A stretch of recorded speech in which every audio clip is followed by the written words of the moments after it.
Hey everybody, how's it going? Today we're going to discuss some phrasal verbs, which are things like call out, talk upon, build up to, turn down, and all those things. These are important for you, not only for your vocabulary, which is, of course, vocabulary are those single words that you can improve, but this is going to give you range. Whenever you speak or write the next time, it's going to give you a range of vocabulary that will help you express your ideas. And if you're doing these exams, CELPIP, IELTS, you are going to gain more marks because variety is important. Whenever you see in the marking criteria that thing that they say range of vocab, have you thought about what range means? Because a lot of people focus on just vocab. What is range? Range is a variety of expressions, not just good words and fancy words, but fancy phrases. And those are what we're going to learn today. 15 of them that are really useful that I really think you can use in so many situations. So let's learn them. Word number one, or phrase number one, I should say, is bump into. When you bump into someone, you meet that person. Mostly it's accidentally. So I was just in a shopping mall and I bumped into this friend of mine from high school. Phrase number two, gotta get used to that. Phrase number two, burnout. Burnout is common, especially if you're in North America. In Canada, we use it a lot for work situations when we get so tired of working, maybe we're doing 2 jobs or overtime, and we burn out. It simply means we need a vacation. We're so tired of working, we just need a break. It's just too much. And you can also burn out of things outside of work, like you can burn out from taking care of your child. You can burn out from all the binge watching you have been doing on Netflix. Phrase number three is go off on someone. So when you go off on someone, you get really mad at someone. Very common way to use it, right? Hopefully not with you, but you can also relate to your friends or family or people who you can observe. They are going off on someone. It means they are screaming, shouting, or just getting really angry at someone for something they probably did. And that is a better way to say he is angry. How basic does it sound when you say, I'm angry, he's angry? When you say, he is going off, or I went off on that person, it sounds so much better. And that's what I'm telling you. Variety of expressions makes you sound very, versatile because it's a variety. So you sound better, and of course you gain more marks. Number four, slack off. Who doesn't slack off? I think we all slack off. Slack off means to be lazy. So I wanted to do this video since the morning, but I was slacking off. I was just having other things, procrastinating, and I was delaying this. I was being lazy. So when people are being lazy, they're slacking off. I can tell my child, for example, hey, stop slacking off and do your homework.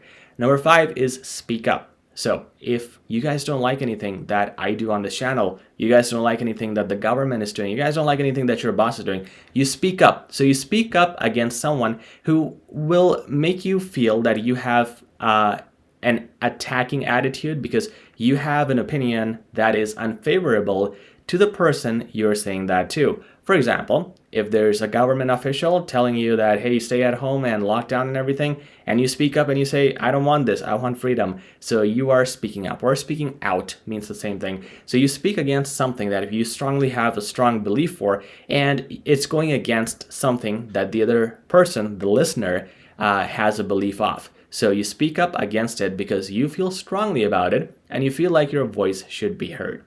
Number six is tear something down. So it has nothing to do with tears. Tear something down is to break something, mostly big stuff like buildings. So I tore down the house. I tore down the building because I was not satisfied with the architect of it. So when you tear down something, or the police tore down the whole plaza because they expected drugs in there. So you break it completely, destroy it, shatter it into pieces. Pass something up. When you pass something up, it means you pass an opportunity. So I passed up the opportunity to get this job. Or I passed up on, you don't even have to say opportunity, I passed up on this job offer that could have made me millions. It means you neglected something that was really important. Number 10 is, it's not number 10. Number 9 is rip off. Rip off is when you are maybe frauded, or when you go into a situation where you're scammed. For example, someone sells you a Rolex watch, which is fake, and they sell it to you for $15,000, and it's a ripoff. So that deal is a ripoff because obviously it's probably worth maybe $100, $200 because it's a fake. So that's what a ripoff is. You can also be ripped off. That is a verb. And things like a Rolex could be a ripoff if you buy a fake one, or something that is a possession could be a ripoff if, of course, you got a bad deal or you got scammed. Number 10 is to get along with. I think most of you should know this. Get along with means to be more cordial and friendly with someone who you were in disagreement with. So for example, I fought with my friend and I got along with him after a drink. That means I was able to make friends with that person after having this drink. Before that, we were not on good terms. Number 11 is wipe out. Wipe out can be used for, wiping out, like deleting and disappearing. So I wiped out all my money on the vacation. One, and the other one is exhaust someone. So the work today was a complete wipeout. My job is a complete wipeout. It means the work or the job exhausts me completely. And the next one is chill out. Again, something which is informal, used with friends, of course. When you are telling someone to chill out, you're telling that person to relax, calm down. Maybe they're getting angry or they're getting too emotional. Hey, chill out. Very informal, used by teenagers. So if you are a teenager, that's a word to use. Not very formal, of course. Number 13 is to ask around. You know what asks mean? Ask means. Ask around means something very similar. It just means going around a group or a bunch of people and asking them something. Simply, not very complicated. So if you ask around this shopping mall, if someone is interested in your offer, it means you're going around to different people and approaching them, asking them a question. Number 14 is to put up with. Once again, something that most of you should know. When you put up with someone, you're dealing with someone who you don't want to deal with. Okay, so I put up with my boss yesterday. It means I don't like my boss. Maybe I didn't like what he was saying, but I was dealing with him because he's my boss. I have no option. So I put up with that guy and I hate it. Okay, so have to deal with someone that you don't prefer dealing with. And the last word is touch up. So touch up, you know about makeup. You touch up with the makeup. Touch up is also used to improve something. So I wanted to touch up on my English by reading a book. I wanted to touch up on my English by visiting HZad Education's YouTube channel. So that means you wanted to improve it and you decided to do whatever to do it.